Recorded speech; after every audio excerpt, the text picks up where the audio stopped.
This is the top 5 martial art movies recommendations that I made. So, getting into this proper, I wanted to go ahead and start off with 5 movies that I would recommend to somebody who's not really seen a lot of martial arts movies. So, somebody like you, somebody like somebody at home who wants to get into them. This, I think, is a good video for you. And these are just ranked in no particular order, although I do think um, the number one is the one you should probably see the first.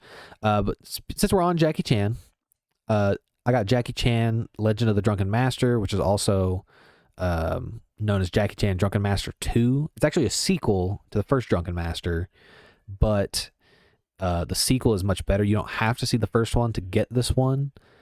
They don't really cross over or interact with each other, so you can watch this one without any problem. This has, in my opinion, the best final fight scene in any Jackie Chan movie. This has some of the best fight scenes, period, in a Jackie Chan movie.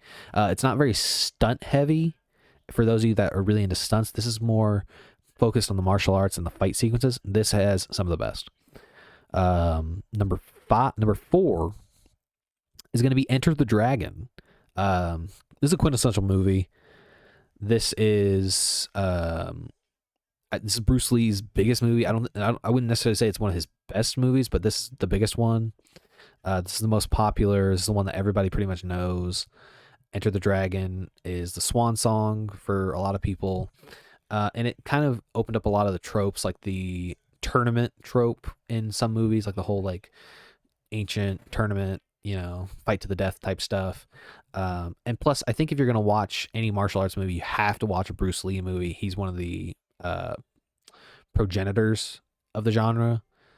And I feel like it's mandatory that you have to at least see one Bruce Lee movie. And if you're not going to see something like Way of the Dragon or Game of Death, then you should probably watch Enter the Dragon. Number 3 is going to be Crouching Tiger, Hidden Dragon.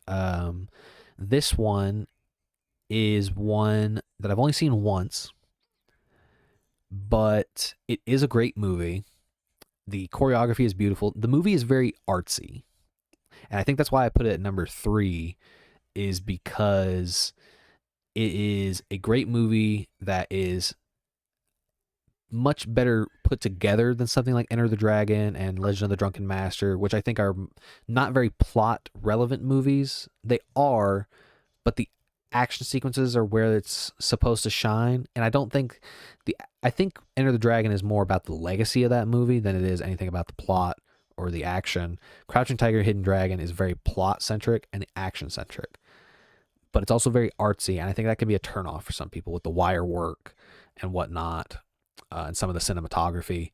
But great work by Ang Lee, who we're going to be getting into a little bit here sometime soon. But yeah, Crouching Tiger, Hidden Dragon, really great movie, really recommended. Number 2, I got Ip Man, starring Donnie Yen. I feel like Donnie Yen is such a sleeper agent when it comes to martial arts movies. He's one of the biggest names. I feel like he should be recognized a lot more. He's got some great hits. He's got Kung Fu Killer. He's got Iron Monkey. He is in so many great martial arts movies. And I think the Ip Man series is one of his best, probably his most iconic series, honestly. The first Ip Man movie is a great period piece.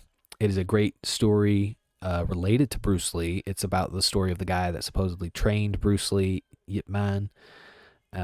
Great action, great plot. The acting is actually really good in these movies. And I think that's something that really ties these types of movies together, is if you have the trifecta of great acting, great story, and great action, you have got a great movie on your hands. And I think you have that with Ip Man. Some honorable mentions that I have here. Some of these are going to be so-so. I mean, these are more just like, if you're hesitant about any of these other movies for whatever reason, these are other great places to start. Or if you watched any of the other movies, these are other places you can go. I've got Warrior, starring Tom Hardy and Joel Edgerton. Story about two brothers that compete in an MMA tournament, basically for glory and money and stuff like that. And they've got a lot of their own interpersonal problems that are going on. I think it's a really good movie. It's a really outside the box. When you think of martial arts movies, it's more MMA than Kung Fu or karate or something like that. And I think it's important to include movies like that because those are technically martial arts movies. And I think we got to spread some love, spread it around. Next, I got Blood and Bone. Uh, Michael J. White is, in my opinion, one of the modern martial arts movies masters. I think he's one of like the most important ones outside of somebody like Scott Adkins. And I think Blood and Bone is his probably his best movie in my opinion. It's got some of the best action. It's not really an acting heavy movie, but it doesn't need to be because the action's so good. Next, I've got The 36th Chamber of Shaolin. This is a 1978 movie.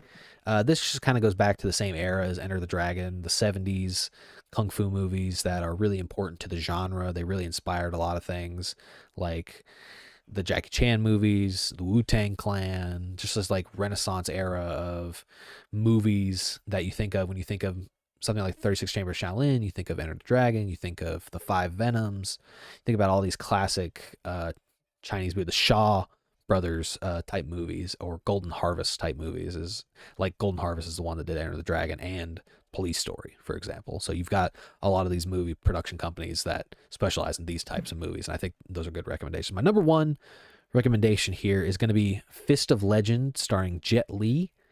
This is a movie that is actually a remake of a Bruce Lee movie called Fist of Fury.